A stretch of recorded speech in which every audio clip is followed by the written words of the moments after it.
एक अमीर राजघराने में भगवान बुद्ध का जन्म हुआ। इनके पिता ने ज्योतिषियों को बुलाकर भविष्य पूछा।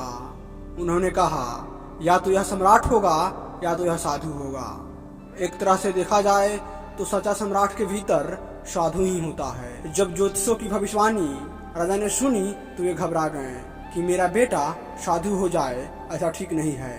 राजा ने पूछा, कोई उपाय बताएं, क्योंकि मैं चाहता हूँ कि राजा का पुत्र राजा ही बने, यह साधु ना बने। ज्योतिषियों ने कहा, इसका लालन पालन पूरा जीवन बड़ी सावधानी से बिताना होगा, अर्थात आपका पुत्र सिद्धार्थ कभी किसी बूढ़े व्यक्ति को ना देखे, किसी बीमार व्यक्ति को ना देखे और किसी मरे हुए व्यक्ति को भी ना देखे। ऐसा होगा तो वह साधु नहीं बनेगा। राजा सुयोधन ने अपने पुत्र सिद्धार्थ के लिए बढ़िया से बढ़िया बड़े बड़े महल, अच्छे अच्छे भोजन, दास दासिया और खाने पीने के सामान आदि वस्तुओं के ढेर लगा दिए। पिता ने पुत्र के सुख सुविधाओं में इतना उलझा दिया कि उसे बाहर का संसार याद ही नहीं आया। सुयोधन ने समझ लिया कि अब इतने सुखों के आगे साधु बनने का प्रश्न ही उपस्थित नहीं होता। वे निश्चिंत हो गए। राजा सुयोधन ने बिल्कुल पक्की व्यवस्था कर रखी थी कि उनका पुत्र जीवन में कभी भी बीमार और मृतक व्यक्ति को ना देखे, क्योंकि वे अपने पुत्र को खोना नहीं चाहते थे। सिद्धार्थ का जीवन ऐश्वर्य और सुख सुविधाओं में बीत रहा था। उनके जवान होने पर एक सुंदर कन्या यशोधरा से उनकी विवाह करा दी गई। विवाह हो जाने के बाद सुयोधन की आधी चिंता मिट गई। अब तो शादी हो गई, अब कहाँ जाएगा? अब वो मेरा पुत्र बंधन में बंध गया है, अब उसके कहीं जाने का सवाल ही नहीं उठता। एक वर्ष बाद एक बेटे का जन्म भी हो गया। उसका नाम राहुल रखा गया। जब राजा सुयोधन को बिल्कुल पक्का और विश्वास हो गया कि अब यह तो कहीं जा ही नहीं सकता, एक दिन सिद्धार्थ ने कहा, पिताजी, आज तक मैंने कभी अपनी राजधानी नहीं देखी, आपकी आज्ञा हो तो आज देखाऊं। राजा ने कहा, हाँ हाँ अवश्य जाओ, अपना शहर देख कर आओ। एक सारथी को भी साथ भेज दिया गया, जाओ राजकुमार को राजधानी घुमा फिरा कर लाओ। फिर भी राजा ने चाक चौकबंद का इंतजाम कर रखा था कि कहीं कोई भूल चूक ना हो जाए। सिद्धार्थ के लिए राजधानी के प्रमुख मार्ग खूब सजाए गए, पर घूमते घूमते सिद्धार्थ का घोड़ा उल्टा मार्ग ले लिया। वे उस मार्ग पर गुजरने लगे जहाँ पर तैयारी नहीं हुई थी। आज उनको बहुत आश्चर्य हुआ जब पहली बार उन्होंने बूढ़े व्यक्ति को देखा। कमर झुकी हुई, पूरी चमड़ी पर झुर्रियाँ पड़ी थी। वह परेशानी और दुख से बेहाल था। उसकी चाल भी बहुत धीमी थी। बूढ़ी की झुकी हुई कमर देखकर सिद्धार्थ को एक झटका लगा। सारथी से उन्होंने पूछा, क्या एक दिन मैं भी बूढ़ा हो जाऊंगा? सारथी ने कहा, हाँ राजकुमार, हर व्यक्ति के जीवन में 3 अवस्थाएं आती है, बचपन, जवानी और बुढ़ापा। एक दिन तुम भी बुढ़ापे अवस्था में जाओगे।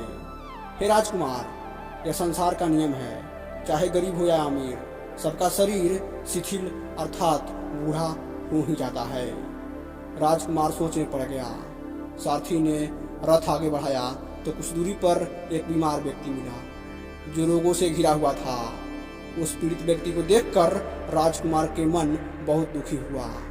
राजकुमार ने पूछा, इसको क्या हुआ है?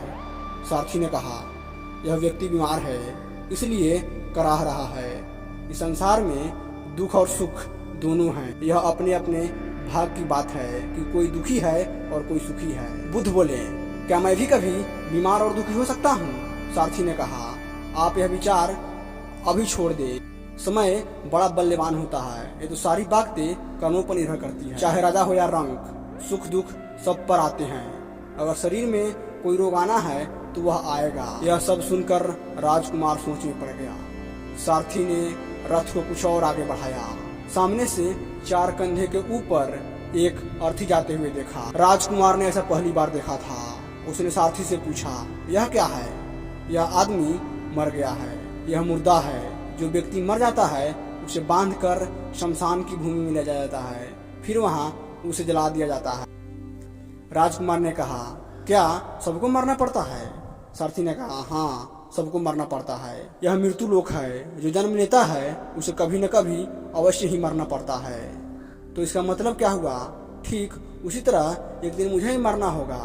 बुद्ध ने कहा, मेरी देह भी मुर्दा होगी और मुझे भी 4 कंधों पर उठा के ले जाया जाएगा।